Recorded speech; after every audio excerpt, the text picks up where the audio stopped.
This is the first rendition of the subtle Causeway device, or that's what I'm calling it right now.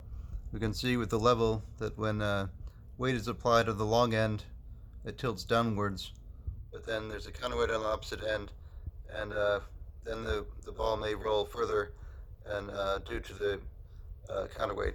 And it's the same but the opposite on the other end.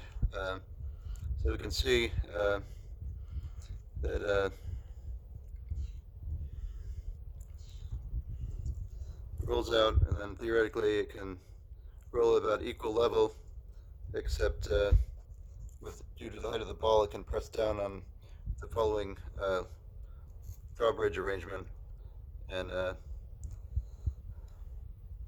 theoretically with momentum, it can continue and gain momentum. Thanks. Subtle Causeway device. Thanks.